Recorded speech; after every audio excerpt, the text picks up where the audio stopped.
باغ میں جہاں ایک شخص کا اونٹ دیوانہ ہو گیا تھا اور وہ حضور کو بلا کے لے گئے۔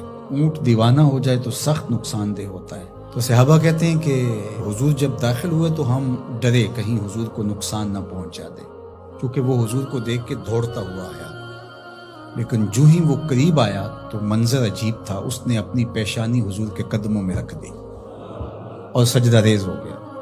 جب اونٹ کی اس محبت کو ہم نے دیکھا تو برجستہ کہا کہ نحن احق ان نسجد للنبی صلی اللہ علیہ وسلم، حضور ہمارا بھی جی چاہتا ہے کہ ہم آپ کو سجدہ کریں۔ تو جب آقا کریم علیہ الصلوۃ والسلام نے صحابہ کے اس مطالبے کو سنا تو فرمایا کہ اگر اللہ کے علاوہ کسی اور کے لیے سجدہ روا ہوتا تو میں بیوی کو حکم دیتا کہ وہ شوہر کو سجدہ کرے۔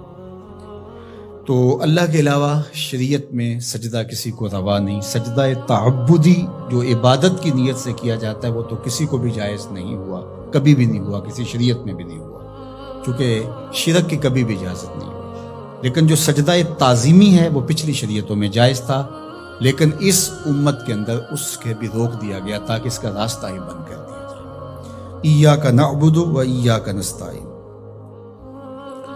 ہم تیری ہی عبادت کرتے ہیں اور تجھی سے استعانت طلب کرتے ہیں، تجھی سے مدد مانگتے ہیں۔ عبادت کسے کہتے ہیں؟ اقصی غایت التذلل والخضوع، انتہائی درجے کی عاجزی اور انکساری عبادت ہے، اور عبادت کا جو نقطہ کمال ہے وہ سجدہ ہے۔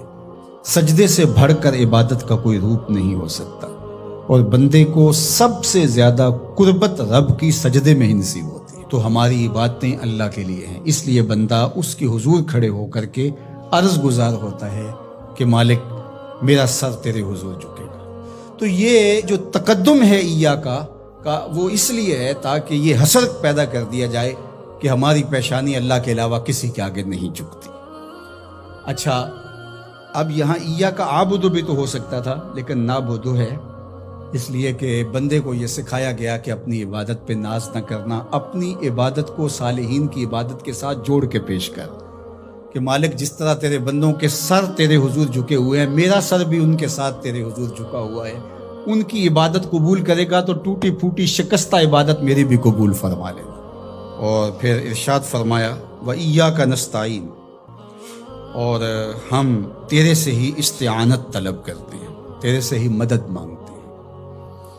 استعانت اون سے ہے، اور استعانت کا معنی پھر یہ طلب ماخذ ہے نا اس کا، خاصہ باب استفعال کا، تو پھر اس کا مطلب یہ ہوا طلب الاون، مدد کا طلب کرنا۔ تو ہم اللہ جل شانہ کی عبادت بھی کرتے ہیں، اور پھر دوسرا درجہ جو ہے مدد طلب کرنا، نصرت اور تائید طلب کرنا، وہ بھی ہم اللہ سے طلب کرتے ہیں۔ تو اس لیے عبادت بھی اسی کے لیے ہے، کسی اور کے لیے عبادت تو ہو ہی نہیں سکتی، اور مدد اور نصرت بھی اسی سے ہی طلب کی جائے گی۔ جس طرح ایاک معنی میں حسر پیدا کرنے کے لیے اس کو مقدم کیا گیا ہے، ایاک نعبد و ایاک نستعین، تو یہاں بھی ایاک کو اسی طرح مقدم کر کے وہی زور یہاں کلام میں پیدا کیا گیا ہے، تاکہ جو ہے وہ سمجھنے والے اس کو سمجھنے میں کوئی ٹھوکر نہ کھائیں، اور اللہ ہی سے مدد طلب کرنی چاہیے۔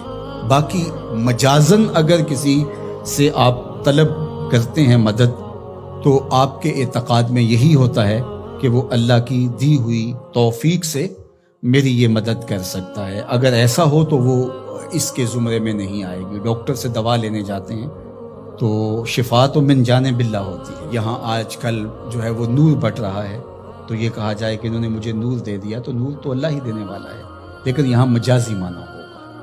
تو اسی طرح صالحین سے، نیکوکاروں سے روحانی معاملات کے اندر جو استعانت طلب کی جاتی ہے تو وہ اسی معنی میں، حقیقی معنی کے اندر جو ہے وہ استعانت اللہ تعالیٰ جل شانہ کی ہے۔ باقی رہی بات عبادت کی، تو عبادت تو کسی کی مجازن بھی نہیں ہو سکتی اور حقیقتاً بھی نہیں ہو سکتی سوائے اللہ کے۔ یہ ساری کہانی بیان کرنے کے بعد اپنی وفاداری کا یقین دلایا، اور پھر ہاتھ پھیلا کر کے اس نے کہا اہدنا الصراط المستقیم، مالک تجھ سے صراط مستقیم طلب کر، ہدایت مانگی صراط مستقیم کی، سیدھی راہ۔